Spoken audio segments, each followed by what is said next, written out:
오늘 우리에게 주시는 하나님의 말씀은 욥기 3장 1절에서 10절까지의 말씀입니다. 그 후에 욥이 입을 열어 자기의 생일을 저주하니라.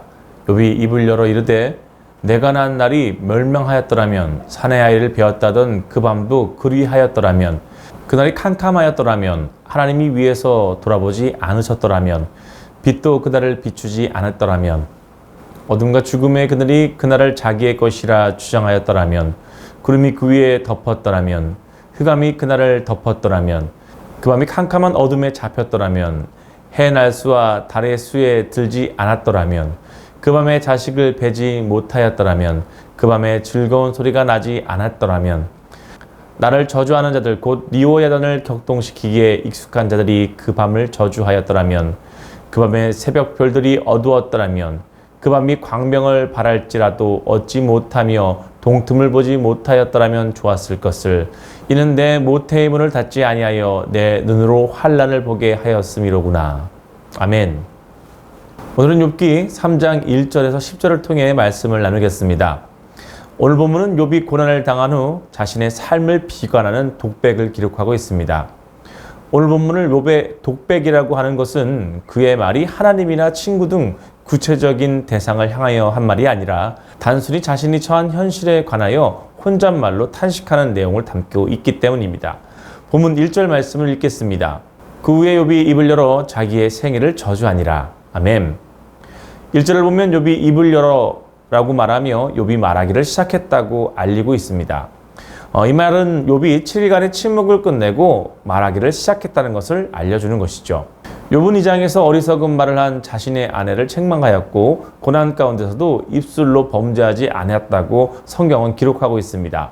그래서 오늘 본문을 읽는 독자들도 욥이 입을 열었을 때 당연히 긍정적인 말을 할 것이라고 기대를 갖게 합니다. 그런데 결과는 정반대입니다. 욥의 말은 자기의 생일을 저주하는 말로 시작하여 단 하나의 긍정적인 말을 찾아볼 수 없습니다. 오늘 본문에 나오는 욥의 모습은 1장과 2장에 나오는 욥과는 전혀 다른 사람이라고 해도 과언이 아닐 정도로 반대의 모습을 보이고 있는 것이죠. 그래서 어떤 학자들은 1장과 2장을 쓴 저자와 3장을 쓴 저자가 다른 사람일 거라고 주장하는 사람들도 있습니다. 근데 여러분 1장과 2장에 나오는 욥과 3장에 나오는 욥의 모습은 전혀 다른 것처럼 보이지만 사실은 이러한 모습이 우리 인간의 실상입니다. 여러분 욥도 인간입니다. 그래서 인간으로서 견디기 힘든 고난을 당하고 나서 태어난 척할 수 없었던 것입니다. 예수님도 육신을 입은 인간으로 이 땅에 오셨기 때문에 십자가의 고난을 앞두고 겟세마네 동산에서 땀이 피가 되도록 기도하며 고민하셨던 것을 우리는 잘 알고 있죠. 하나님이신 예수님조차 그렇게 고민하셨는데 욥이라고 별 수 있었겠습니까? 욥도 까닭을 알 수 없는 이 극심한 고난 앞에서 괴로워하는 것은 당연한 일인 것입니다. 그리고 우리는 이러한 욥을 보면서 힘을 얻을 수 있습니다. 우리와 똑같이 고난 가운데 고민하고 아파하고 힘들어한 욥이 나중에는 모든 역경을 이겨내고 승리하였기에 우리는 이 욥을 통해 힘을 얻고 교훈을 얻는 것입니다. 만일 욥이 당면한 고난 앞에서 아무런 고민 없이 담대하게 다 이겨냈다면 욥을 통해 우리는 아무런 교훈도 얻지 못했을 것입니다. 하지만 욥은 고난 가운데 우리와 똑같이 고민했고 아파했고 괴로워했습니다. 그러나 욥은 고난 가운데 끝까지 신앙을 버리지 않았고 끝내 승리함으로 우리에게 믿음의 본을 보여준 것이죠. 성도 여러분, 고난 중에도 욥과 같이 끝까지 믿음을 지키는 저와 모든 성도 되길 간절히 소망합니다. 비록 고난으로 인해 우리의 입에서 원망이 나올지라도 그리고 부정적인 말이 나올 수도 있습니다.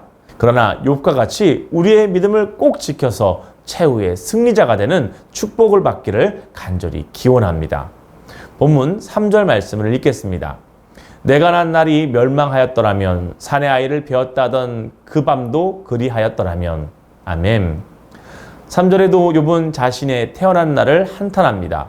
대부분의 사람은 1년 중 가장 행복한 날을 말하라고 하면 대개 자신의 생일을 말하곤 합니다. 그만큼 생일은 개인에게 있어서 가장 행복하고 중요한 날인 것이죠. 그리고 예전 같진 않지만 현대에도 여전히 남아선호 사상이 남아있는 것처럼 고대 사회에서 사내 아이의 탄생은 그 집의 경사 중에 경사였습니다.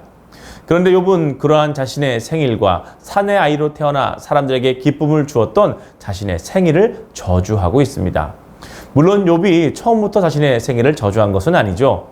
욥은 자신에게 찾아온 고난이 너무나 극심한 나머지 차라리 자기가 세상에 태어나지 않았으면 좋았을 것이라고 가정하여 자신의 생일을 저주한 것입니다. 즉 욥에게 있어 그동안 가장 행복했던 날이었던 생일은 이제 고난으로 인해 가장 불행한 날로 기억되고 있다는 것을 뜻하는 것입니다. 우리는 욥의 이 고백을 통해 행복과 불행에 관한 인간의 잣대가 매우 쉽게 변할 수 있다는 것을 알 수 있죠. 다시 말해서 어제는 분명히 행복했던 것 같은데 오늘은 불행한 것이 인간이라는 것입니다. 그리고 오늘은 불행한 것 같았는데 내일은 행복할 수 있는 것 또한 인간인 것이죠. 인간은 이렇게 쉽게 변하는 존재입니다. 똑같은 일로 어떤 때는 최고의 기쁨을 누리는가 하면 어떤 때는 그 일로 좌절하고 낙심하기도 하는 것입니다. 그렇기에 인간이 가지고 있는 기준이나 잣대는 절대 완전하지도 영원하지도 않은 것입니다. 그래서 우리는 우리의 모든 삶의 기준을 하나님의 말씀에 두어야 합니다. 오직 하나님의 말씀만이 변하지 않고 완전한 것이기 때문입니다. 성도 여러분, 여러분이 가지고 있는 기준과 잣대들을 하나님의 말씀에 두길 간절히 소망합니다. 우리의 기준이 하나님의 말씀을 낼 때 우리는 자로나 우려나 치우치지 않게 될 것이고 어떤 상황에서도 반석 위에 세운 집처럼 흔들림 없이 바로 설 수 있게 될 것입니다. 본문 4절 말씀을 읽겠습니다. 그날이 캄캄하였더라면 하나님이 위에서 돌보지 않으셨더라면 빛도 그날을 비추지 않았더라면 아멘. 4절에서 욥은 하나님이 위에서 돌보지 않으셨더라면 이라고 탄식합니다. 이 말도 역시 자신이 태어난 것을 원망하는 표현이지만 이 말은 역설적으로 모든 생명은 하나님께 속한 것이라는 표현이기도 합니다. 이러한 표현은 4절에만 나오는 것이 아니라 3장 전체가 사실은 하나님께서 인간의 생명을 관장하고 계심을 고백하고 있습니다. 인간의 생명이란 그렇게 강하지 않습니다. 다윗이 친구 요나단에게 자신과 사망 사이는 한 걸음뿐이라고 말한 것처럼 모든 인간은 죽음을 코앞에 두고 살아가고 있는 것입니다. 다시 말해 죽음과 벗삼아 살아가는 것이 바로 우리의 삶인 것이죠. 그래서 이사야는 인간의 생명을 셈할 가치조차 없다고 말합니다. 이사야서 2장 22절을 보면 너희는 인생을 의지하지 말라. 그의 호흡은 코에 있나니 셈할 가치가 어디 있느냐라고 말하고 있죠. 야고보서 기자는 인생을 잠깐 보이다 사라지는 안개라고도 표현합니다.